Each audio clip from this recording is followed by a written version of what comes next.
ndabasuje mwese mukurikiye gahunda za Good TV. Iyi ni umwanya makuru mu Kinyarwanda ujya kugezwaho nanjye Aisha Nyambarigaba. Kuanga bw'ibyuma turi kumwe na Jean Damon Ndizeye n'amakuru yewe na Rose Tuyizere n'amakuru kandi ari bwibande ku ngingo z'ingenzi zikurikira.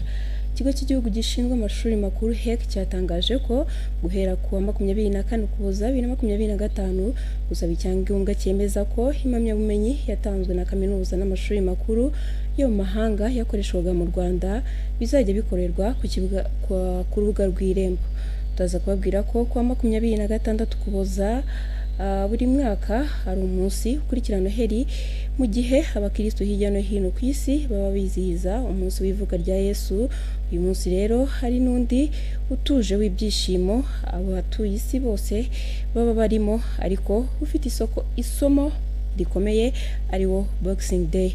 Turaza kubibwira ko kandi muri Somalia impuguke z'umuryango w'abibumbye zatangaje ko umutwe w'iterabwoba wa Al-Shabaab ukomeje kuba ikibazo gikomeye kurusha ibindi ku mahoro n'umutekano muri Somalia ndetse no mu karere kose ku burasirazuba bwa Afurika, harimo n'igihugu cya Kenya gihana imbibi na Somalia. Amakuru arambuye ni mu kanya.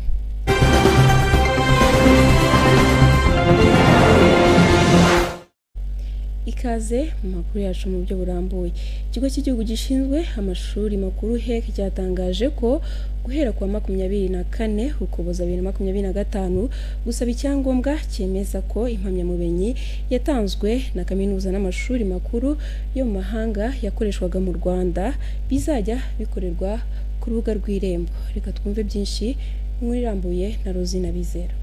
Ikigo cy'igihugu gishinzwe amashuri makuru HEC cyatangaje ko guhera ku wa 24 Ukuboza 2025 gusaba icyangombwa cyemeza ko impamyabumenyi yatanzwe na kaminuza n'amashuri makuru yo mu mahanga yakoreshwa mu Rwanda bizajya bikorerwa ku rubuga Irembo, bigatwara iminsi 10 aho kuba imyaka. Hashize igihe kinini hagaragazwa ibibazo biri mu itangwa ry'iki cyangombwa kizwi nka equivalence, birimo ubukererwe bukabije mu kugitanga, bamwe bakavuga ko batagihabwa kandi bujuje ibisabwa. Hari abantu bagiye bagaragaza ko bashobora kumara imyaka irenze 2 bategereje equivalence batarazibona, ku buryo bibagiraho ingaruka mu kazi bakakabura cyangwa se kugahatanira bikaba ikibazo. Raporo y'umugenzuzi mukuru w'imari ya leta yagaragaje ko masaba iki cyangombwa harimo n'abashobora gutegereza igihe kigera ku minsi 405. Ibyo bigaterwa hanini nuko nta gihe ntarengwa cyateganyijwe. Iyi raporo yagaragaje ko kuva mu mwaka wa 2021 kugeza muri 2024 HEC yakiriye dosiye 28,043 z'abasabye iki cyangombwa, ariko abagihawe akaba ari 21.4% gusa. Mu Gushyingo 2025 abasenateri bari basabye Minisiteri y'Uburezi na HEC gukemura ibi bibazo. HEC bizeza ko bitarenze muri Kamena 2026 ibibazo bizaba byakemutse. Ku wa 24 Ukuboza umuyobozi mukuru wa HEC Dr Kados Edouard yatangaje ko guhera uwo munsi gusaba iki cyangombwa no gusuzuma ubusabe bizajya bikorerwa ku ikoranabuhanga,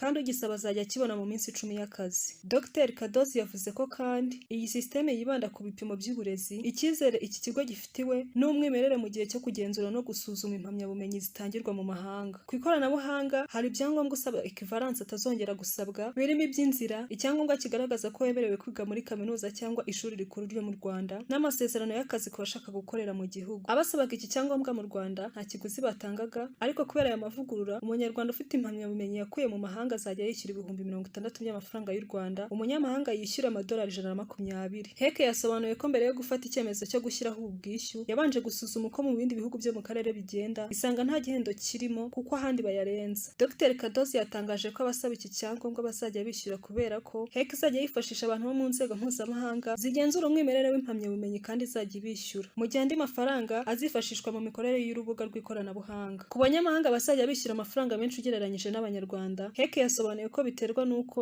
isuzuma ry'umwimerere w'impamyabumenyi zabo risaba ubushishozi bwinshi ugereranyije n'abandi, mu gihe usaba iki cyangombwa atagihawe bitewe n'impamvu zirimo kutuzuza ibisabwa, ariko we yemeza ko ntacyo atatanze. Hashyizweho uburyo bwo kujurira akazajya asubizwa binyuze mu mucyo. Uburyo bw'ikoranabuhanga bwashyizweho bugaragariza uwasabye iki cyangombwa aho isuzuma ryacyo rigeze kugeza gihawe. Mu gihe hari icyangombwa kibura, usaba azajya abimenyeshwa kugira ngo nacyo agishyireho cyangwa amenye urwego rutanga amakuru asabwa. Rosina Bizera, Goodrich TV.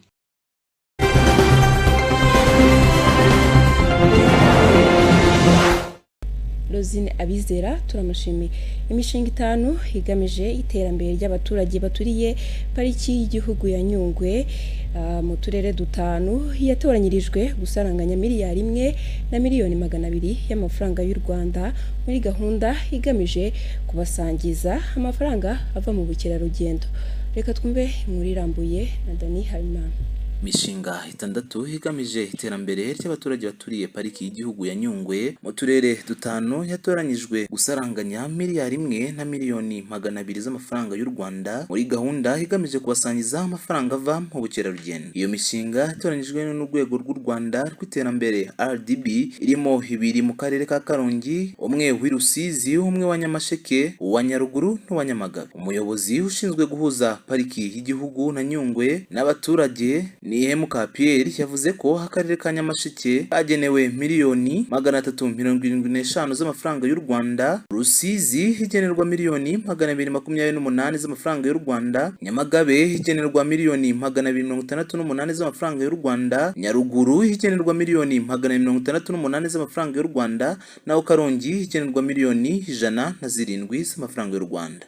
Nihemuka Pierre yavuze ko aya mafaranga agamije kugabanya ibibazo bibangamiye pariki birimo ubuhigi, inkongi z'imiriro n'ibindi. Umushinga utazasubiza ibyo bibazo ntubariwe. Icya kabiri ni uko umushinga ugomba gutuma umuturage yiyumvamo ishema ryo guturira pariki agatanga umusanzu we mu kuyibungabunga. Ikindi yakomojeho ni uko imishinga yatoranyijwe ifitanye isano no kugabanya ubukene mu baturage no kubaka icyizere hagati y'abaturage n'urusobe rw'ibinyabuzima buba muri pariki. Hari no kugabanya ibibazo bituruka bunyamaswa ziva muri pariki zikaza konera abaturage, kuzamura ibijyanye no kubungabunga pariki, umuturage akiyumvamo ishema kuko afite icyo yirata ayikuramo. Ikindi kandi yavuze ko hari uko uwo mushinga ugomba kuba uri hafi ya pariki mu rwego rwo kugabanya kuba igisubizo cyo kugabanya ibibazo hagati yayo n'abayituriye. Abaturage kandi bagomba kuwugiramo uruhare nk'abambere ugomba kugirira umumaro. Avuga ko binemewe ko umushinga bari mugari n'abandi bafatanyabikorwa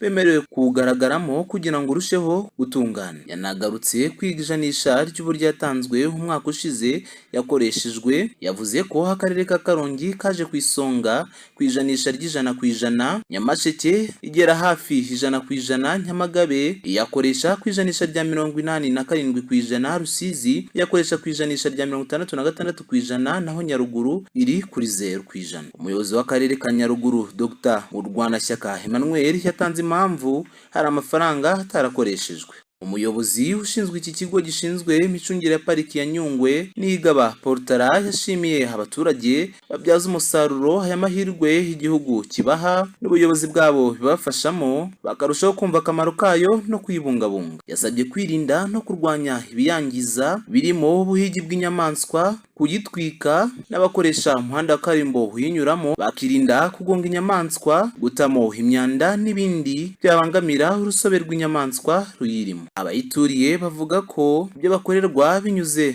mu isaranganya ry'inyungu ziva muri ubu bukerarugendo bibashimisha cyane, bituma biyemeza kwibera umuturanyi muzima. Umuyobozi wungirije w'akarere ka Karongi ushinzwe iterambere ry'ubukungu yashimye ko bongewe miliyoni 107 z'amafaranga y'u Rwanda, bakaba bizeye kuyakoresha neza nk'uko bayakoresheje umwaka ushize. Umuyobozi wa RDB ishami ryo kubungabunga pariki z'igihugu Ngoga Tresfor havuga ko kuva iki gikorwa cyatangira mu mwaka 2005 mu turere pariki ya Nyungwe ikoraho hamaze gukusanywa arenga miliyari 4 n'igice z'amafaranga y'u Rwanda. Uyu mwaka mu rwego rw'igihugu hazakoreshwa harenga miliyari 5 z'amafaranga y'u Rwanda ku baturiye pariki zose z'igihugu. Mu myaka 20 ishize hakaba hamaze gutangwa miliyari 18 z'amafaranga y'u Rwanda. Dani Habimana, Good News TV.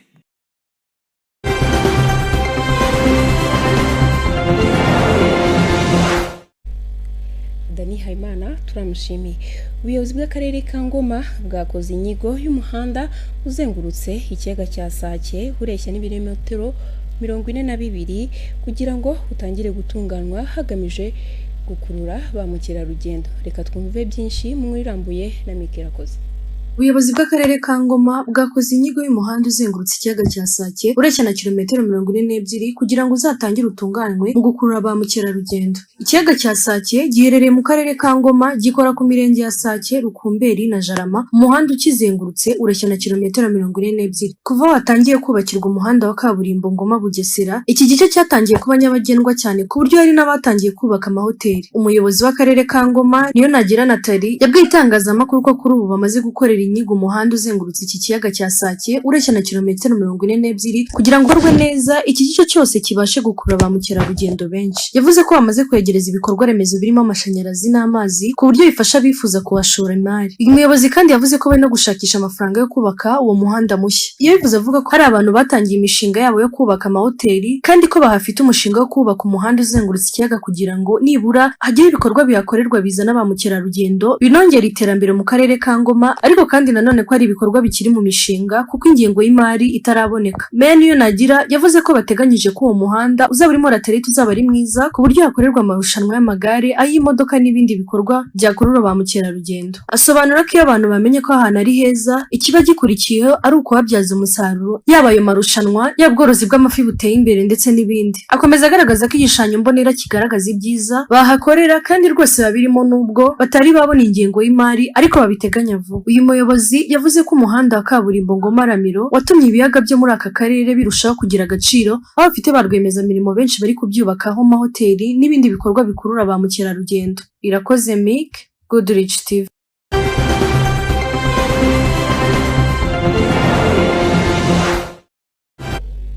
Mick Irakoze turamushimiye.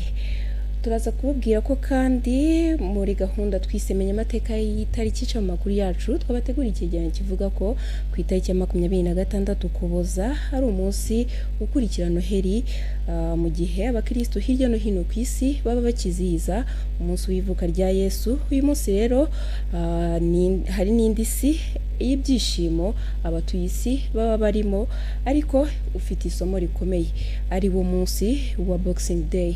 Nukwereka uyu munsi wabayeho, reka twumve byinshi mu kiganiro twategura na mugenzi wacu Jean Damondizeye. You might see Boxing Day on your calendar on the day after Christmas. Uyu munsi mu mateka ku itariki ya 26 Ukuboza mwaka wa 2025, uyu ni umunsi ukurikira Noheli.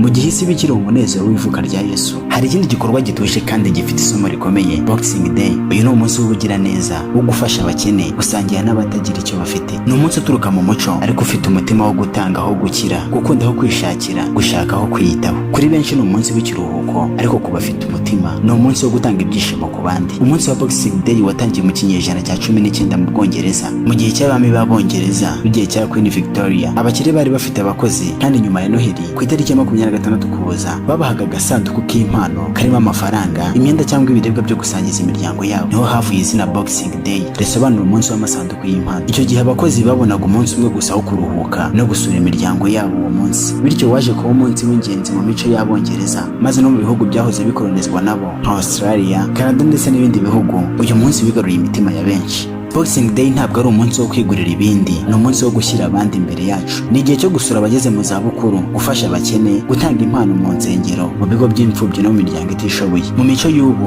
umwe bawuhinduyemo umunsi wo kugurisha ibicuruzwa ku giciro gito, ariko mu ntangiriro wari umunsi wo kwibuza ko buri muntu afite undi muntu agomba kwitaho. Ubujyaneza si ikintu cyo gutanga, ni uburyo bwo kuba umuntu.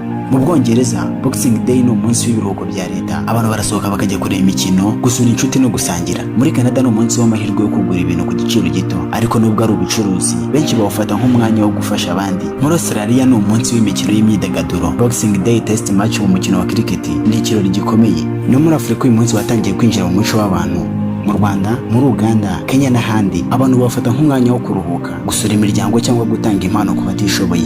Boxing Day twigisha isomo rimwe rikomeye, gutanga bitunganya umutima. Iyo utanze uba wigisha umubiri wawe kutibanda ku byo utunze, ahubwo kumva ko ubuzima ari ukubana n'abandi. Ni umunsi w'ihumure, aho abantu bibuka ko ubuzima butaba byiza kubera ibyo twihariye, ahubwo kubera ibyo dusangiye. Igihe cyose ufunguye umutima wawe ngo ufashe undi, uba ushyize itara mu mwijima we, kuko amahoro nyayo aturuka mu gufasha abandi. Uyu munsi isi ihindutse vuba cyane, abantu benshi basigaye bibanda kwibanda ku byo bagura aho kugira ngo bagire ibyo batanga. Ariko umutima wa Boxing Day uracyariho mu bantu bita ku bandi, mu miryango ifasha abatishoboye, mu bantu bihutira gutabara habereye ibyago. Iyi si ifashe umwanya wo kwita ku muntu umwe, ibitangira urugendo rwo guhindura umuntu. Tariki ya 26 Ukuboza, Boxing Day, umunsi wo kwibuka ko buri muntu afite undi agomba guha icyizere. Ntawe umukene ngo atange byose, ntawe umukene ku rwego adafite icyo yaha undi muntu. Ibyo dutanga nibyo bituma isi igira ikimaze. Uyu munsi urebe nawe ushoboye kwitaho, iga gutanga igihe, urukundo, amagambo meza cyangwa umwanya, kuko mu byo dutanga niho tubona ishema ry'ubumana. Boxing Day, umunsi wo gutanga, gufasha no gusangira urukundo, ubugira neza n'Imana itarangira.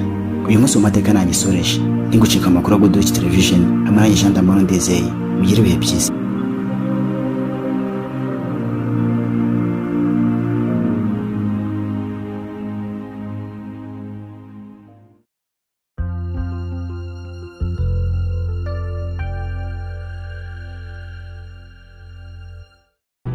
Igisubizo ku bifuza kugira amagara mazima n'abifuza gushora imari muri gym ni Goodrich Life Care.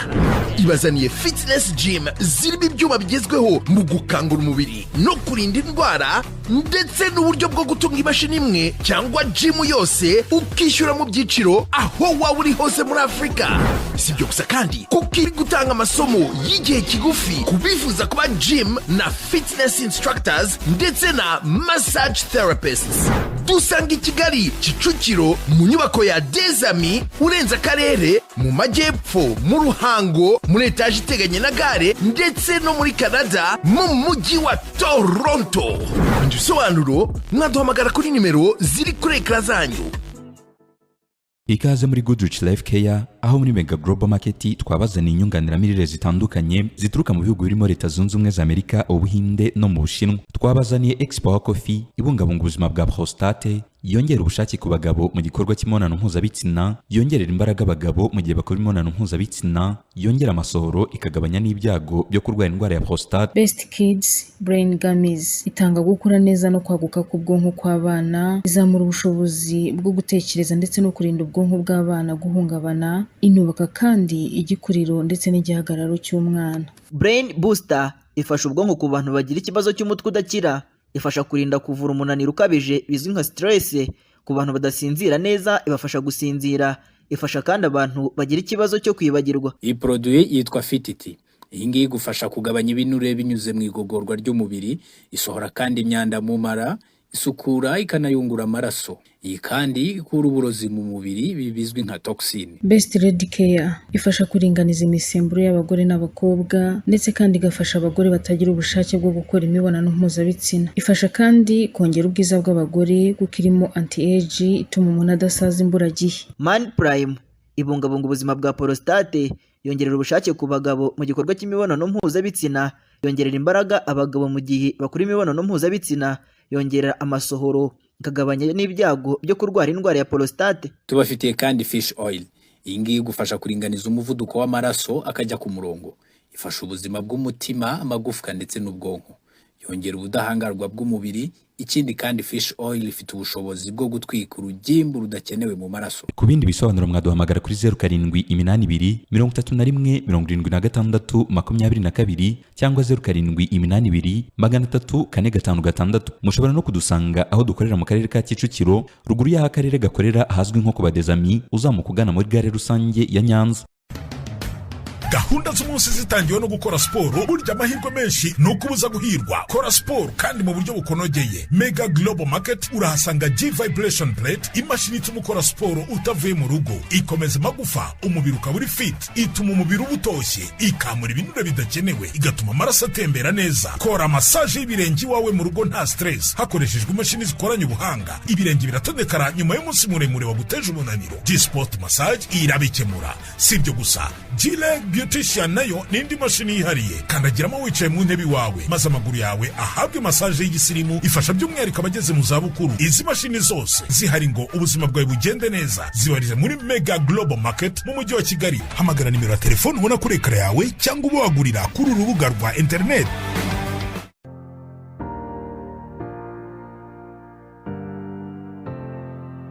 Mega Travel and Tourism Limited igisubizo kubifuza kujya i Burayi, Canada ndetse no muri Amerika. Duhuza abacuruzi n'inganda, abifuza gutembera ndetse n'abifuza gutegura ibitaramo i Burayi, Canada ndetse na Amerika, bo bose turabafasha. Bifuza kwiga ni karibu kuko Mega yamaze guhabwa ibyangombwa byose byo kuba International Student Recruitment Center. Hari short courses, diploma, bachelors, masters ndetse na PhD mu mashami yose mwifuza.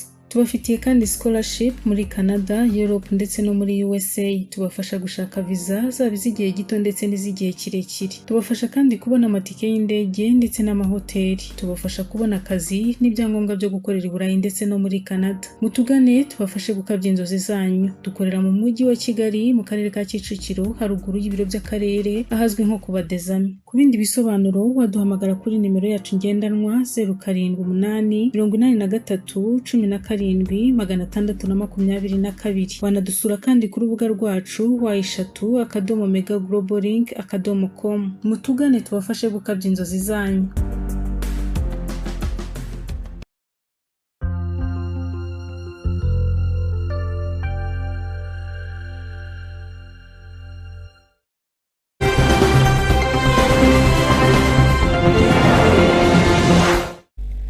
Namakuru ya Good TV mukomeje gukurikira.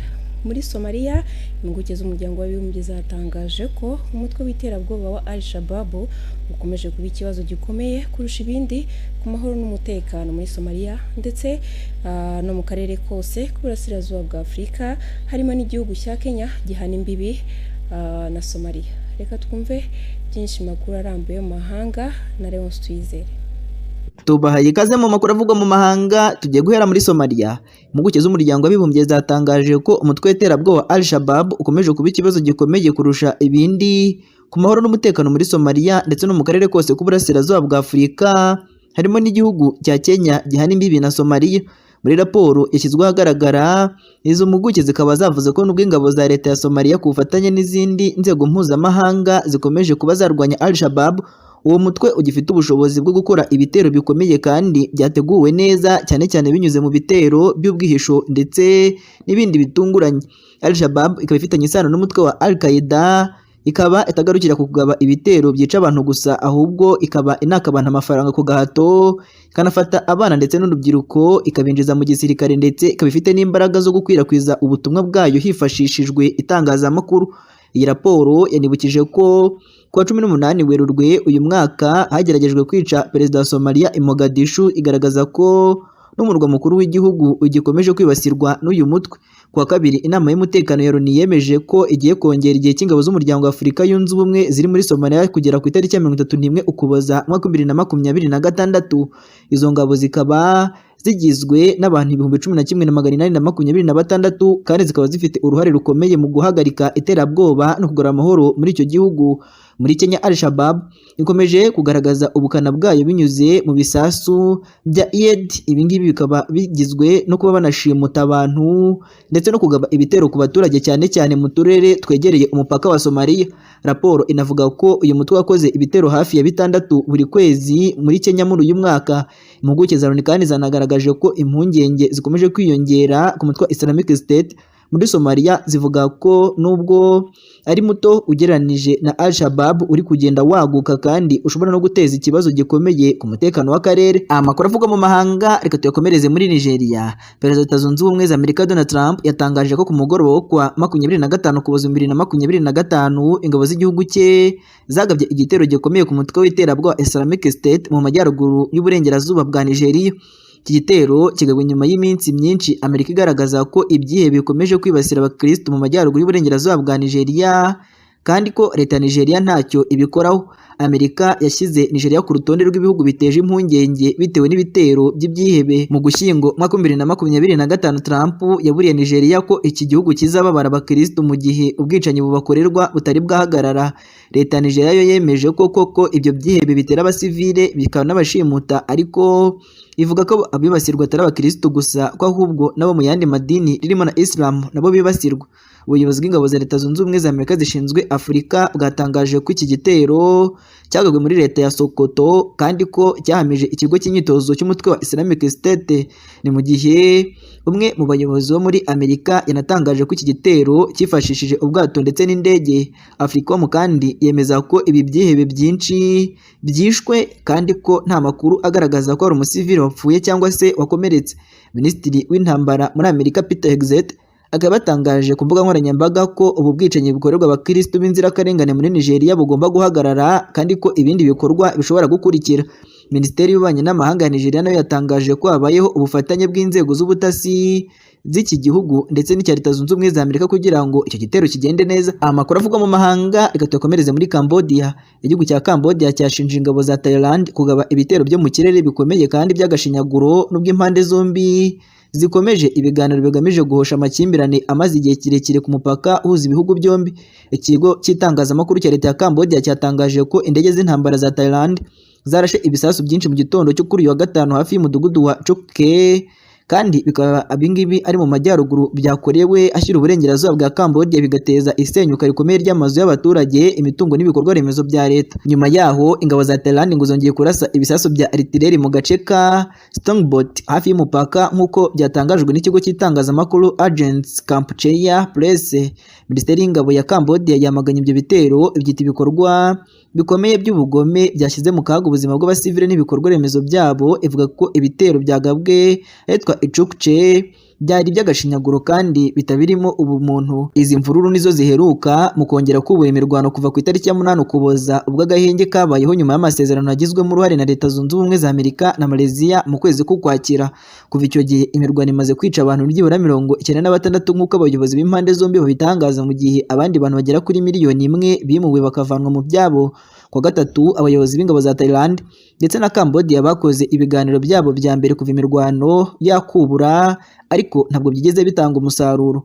Umuvugizi wa Minisiteri y'Ingabo ya Cambodia Mali Skocheta akaba yavuze ko impande zombi zizakomeza ibiganiro kuri uyu wa gatanu binyuze mu bijyanye na komite ihuriweho yashyizweho ishinzwe imipaka hagamijwe kugarura agahenge ndetse no gutuma abaturage bimuwe basubira mu byabo. Aya makimbirane ashingiye ku mipaka yashyizweho mu gihe cy'ubukoloni mu birometero bigera kuri 800 bihana imbibi kuri ibihugu byombi ndetse no ku nsengero n'ibisigazwa by'inyubako za kera biri ku mupaka, mu gihe buri ruhande kandi rushinja urundi gutangiza imirwano rwiyitirira kuba rwirwanaho, mu gihe impande zombi zinashinjanya kwibasira abasivile. Ku munsi wo kuwa kane Leta Zunze Ubumwe za Amerika zagaragaje impungenge ku kwiyongera kw'imirwano zitanga icyifuzo cy'uko bakongera bagasubira mu biganiro. Minisitiri w'Ububanyi n'Amahanga wa Leta Zunze Ubumwe za Amerika Marco Rubio yabwiye Minisitiri w'Intebe wa Cambodia Hun Manet ko Perezida wa Leta Zunze Ubumwe za Amerika Donald Trump yifuza amahoro ndetse no gushyira mu bikorwa byuzuye amasezerano y'amahoro. Amakuru avugwa mu mahanga ariko tuyasoreze muri Amerika. Imvura ivanze n'inkubi y'umuyaga mwinshi muri leta ya California muri Leta Zunze Ubumwe za Amerika yahitanye abantu bagera kuri 3, inzu n'ibikorwa by'ubucuruzi birenga 110 bibura umuriro w'amashanyarazi ku munsi wa Noheli, byatumye bitiza umurindi kuba abantu batarijihije Noheli mu buryo bwiza. Ibikorwa remezo byangiritse byateje impanuka zahitanye abantu. Ikinyamakuru cya Los Angeles Times cyatangaje ko polisi ishinzwe umutekano wo mu muhanda yavuze ko muri abo bantu 3 bapfuye harimo n'umuyobozi wa polisi ya Sacramento nyuma yo gukora ku giti cy'amashanyarazi imodoka ye ikaza guhita itakaza icyerekezo kubera umuhanda wari wanyereye. Abashinzwe iteganyagihe baburiye abaturage ko imvura ikaze ishobora kuza kugwa ikaza kuba irimo umuyaga ukaze nk'uwaraye usenya amateme n'imihanda ikanateza imyuzure. Guverineri wa California Gavin Newsom akaba yatangaje bidasanzwe by'ubutabazi mu mujyi wa Los Angeles ndetse no mu tundi turere 5 duhana imbibi niho biteganijwe nyuma y'uko ikigo cy'igihugu gishinzwe iteganyagihe gitangaje ko hari ibyago byo kugwa kw'imvura nyinshi ikaza kuba yanateza imyuzure ishobora kwibasira ahantu henshi kuruta iyaguye. Muri Leta Zunze Ubumwe za Amerika iyi mvura ikabije iri ku gipimo kitari munsi ya 15%, naho mu majyepfo ya California ibyago byo kugwamo indi mvura irenze urugero biri ku gipimo cya 40%. Ibyago byinshi bishobora kuza kwibasira uduce dutangirira mu majyepfo y'uburengerazuba bwa Santa Barbara bigakomereza muri Ventura hagati bikaza gukomereza mu karere ka Los Angeles yo hagati. Ikigo cya Pacific Gas and Electricity cyo kikaba cyemeje ko imvura nyinshi irimo urubura ndetse n'imiyaga ikaze yageze ku gipimo cy'umuvuduko w'148 kuri kilometero ku isaha yatumye ibice byinshi by'igihugu bibura umuriro w'amashanyarazi. Leonce Tuyizere, Goodrich TV.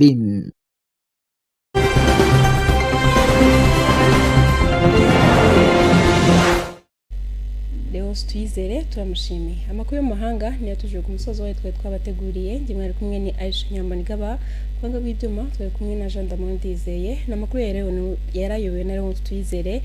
Reka mbashimire namwe twabanye muri aya makuru mukomeze kuryoherwa na gahunda zitandukanye Good Dish TV yabateguriye.